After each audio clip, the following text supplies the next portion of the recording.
Hello పిల్లలు, ఈరోజు మనం నేర్చుకోబోతున్నాము అక్షరము బండీరా. ఈ అక్షరాన్ని బండీరా అని అంటాము, కానీ చదివేటప్పుడు దీన్ని రా అని పలుకుతాము.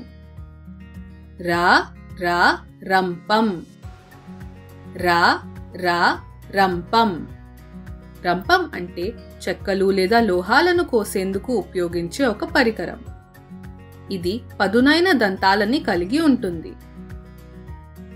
మాతో పాటు నేర్చుకున్నందుకు ధన్యవాదాలు.